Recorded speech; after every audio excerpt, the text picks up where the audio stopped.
Back to the NFL with some sneaky big news. By the way, sneaky Hembo coming up in just a minute. You broke the news yesterday, Dan Graziano, about the salary cap increase for 2025 in the NFL. Yeah, NFL letting teams know yesterday that the salary cap's going to go up this year to between $275.5 to $281.5 million. It's another significant increase over last year's $255.4. The final number, they still have to negotiate the final number with the Players Association, but they wanted to get this range to teams so they can budget ahead of free agency and the combine. Could benefit a number of teams. Yeah. The Dallas Cowboys, perhaps one of them, and in fact, one of their stars, Micah Parsons, took to you got a fierce quote tweet.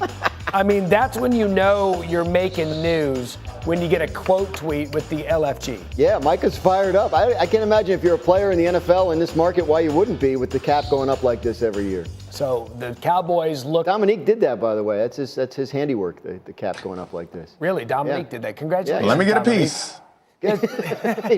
So in that vein, Graz, we'll start there. Does the cap make sense, more likely or less likely that Micah gets his extension now? I don't know that it has much of an effect. Like, if you wanted to be really cynical about the Cowboys and say they never spend their money, whatever, you could say maybe it makes it less likely because, remember, Micah's cap number right now is $24 million on the fifth-year option. An extension would lower that. Yeah. So, like, if they were up against the cap and they needed to create cap room, the extension would be a way to do that. And now you could theoretically say this might delay it. But I'm not sure it has much of an effect. The way the Cowboys operate with these extensions, we've been over it so much the last couple of years, it usually drags out. Yeah, Dominic, to be fair, Jerry's not exactly the best at balancing his checkbook.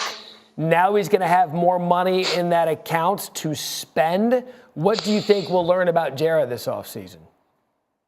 Yeah, I mean, I think the cap doesn't matter to Jerry. Unfortunately, it seems that he hasn't quite learned. Every year that he has a big free agent, he kicks the can down the road and ends up kind of hurting his team, costing himself more money, and reducing his flexibility. This is another opportunity where you have a clear star player that you know you want to be the centerpiece of the defense for years to come. Just pay him. Pay him market rate. Don't mess around. Don't try to stretch this out like you're going to get a good deal because you never end up getting the good deal. You always end up paying more than you expected. So hopefully Jerry's learned his lesson, and as soon as he's able to sign Micah Parsons, he signs him to the big extension that he deserves. We've seen this with Jerry in the past. I mean, you can go back to Ezekiel Elliott, where he thought maybe he'd get a good deal there, and he overpaid Ezekiel Elliott, lost a talented linebacker in Jalen Smith, and we saw it with CeeDee Lamb, we saw it with Dak Prescott. This is Jerry 101, but Bill Barnwell, why aren't you confident this Cowboys offseason will look different than those in the past? Because he's been patient till the very end, and like Dominique said, it has not made a difference in terms of saving money. Jerry Jones is the guy who at 4 p.m. on Valentine's Day is like, I should go get some flowers, maybe some chocolates. What's out there? Can I get a restaurant reservation? Nothing's wrong with that guy. Get that done earlier, Jerry. The entire Cowboys front office was waiting last year for them to get those deals done. And guys trickled out of the organization. Tyler Biadasz, Dorrance Armstrong, Dante Fowler, all of whom, by the way, went to the Washington Commanders with Dan Quinn and helped build a playoff team in the division. If you get this deal done early, not only do you pay Micah Parsons, not only do you get your cap settled, but you also then have your budget with cash for the other parts of the organization. So you know, okay, we can spend on this and that. We can add a running back. We can add a defensive tackle, stuff they need. And right now, until they pay Micah Parsons, they don't know what they have to work with.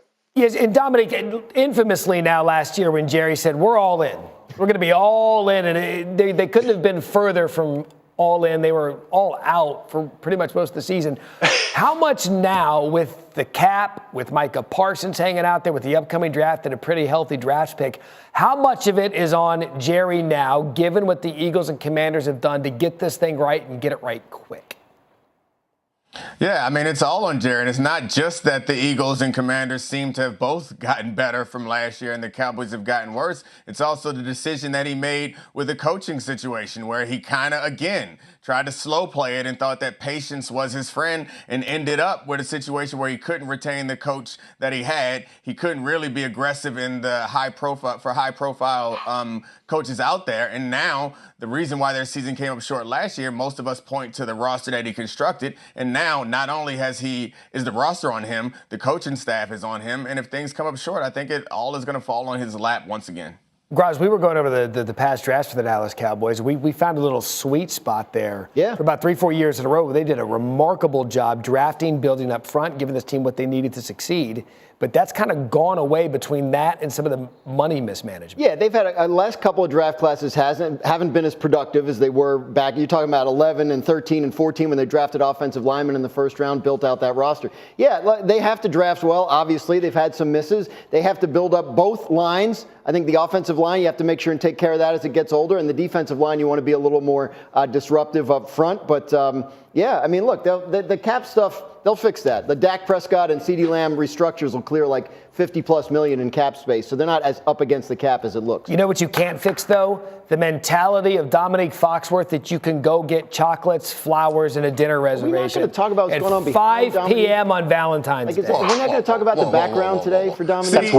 You got no. Let's be clear about this Valentine's thing. You guys are trying to win the first quarter. I win the fourth quarter. That's all that matters. I win the fourth quarter on Valentine's Day. That's one way to look at it. When Valentine's Day is really won. Yeah, the fourth quarter that happens on February 15th. We'll get to your art in just a minute. Coming up, we take a spin on the quarterback, Micah Parsons. Pay or delay? This is easy. You pay Micah Parsons. When he is on the field, he has an impact. He changes the complexion of this defense, and he makes this team a lot better on that side of the ball. And he's one of the best in the league at what he does. Forget his position, one of the best defensive players in the league. He only gets more expensive the longer you wait. So I think you pay him as soon as possible, but no chance that Jerry does this. Jerry's going to wait it out like he always does and end up paying more. And with the news yesterday that Dan Graziano put out that the salary cap was in fact going to be higher than it was the past couple of years in that range, 277 to 281. Micah was excited, Dan Graziano. He was. Perhaps he believes that's his window to get paid. It's good news for everybody who's looking for money, that's for sure. It is. And look, the NFL has never had a problem with money. The Cowboys maybe have had a problem with how they spend it. The defense, also a problem last year, Bill Barnwell. They couldn't stop anybody, but you don't believe stopping the run is the Cowboys' biggest problem. Why?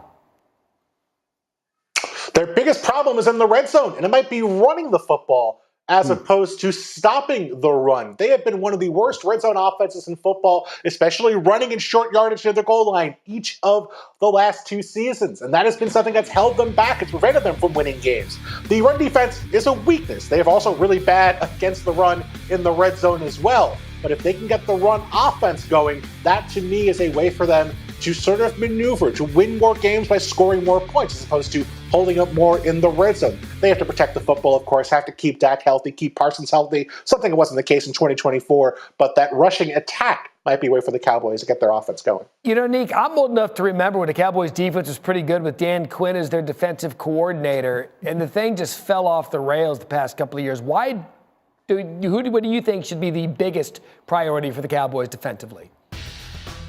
Well, if you remember from that particular season, they were getting a lot of leads, which played into the talent that team had with a bunch of pass rushes. Like the offense, to Bill's point, the offense played better, which made it easier on the defense to play better. But what we do have to understand about running the ball and stopping the run, that is like square one in football at all levels. If you can't stop the run, teams will continue to run it on you, and they'll compromise you in a bunch of different ways. And if you can't run the ball, it's going to put a lot more pressure on your quarterback and receivers, and frankly, more importantly, on your offensive line, which makes everything else more challenging. So I think those are some fundamental things that the Cowboys need to address and get those leads early, allow Micah Parsons to create those sack fumbles and pressure the quarterback. Guys, every time we have the Cowboys conversation, we always list like 10 things they need to do.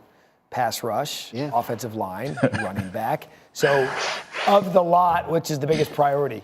I think it's both lines. I think it's really the trenches, right? I expect their offseason focus to tilt toward defense because they have so many needs on that side of the ball, and they need to be more disruptive up front. They need to be more stout up front.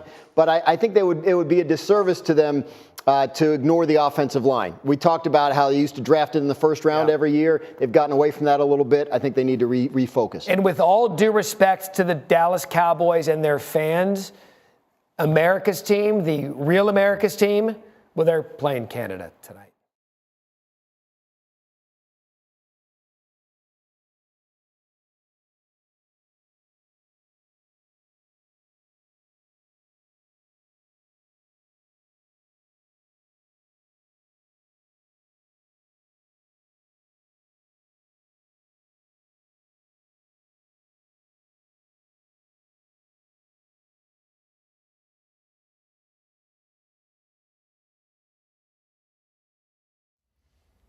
How's it going, everybody? Villa Sports Network here. Just want to thank you guys for your support on the channel. Thank you guys for watching the video. Hope y'all enjoyed it. I also want to kind of remind you to don't forget to leave a like on the video, subscribe to the channel, and leave a comment on the video if you like as well. But regardless of the fact, thank you again for your support, and hope to see you on the next video.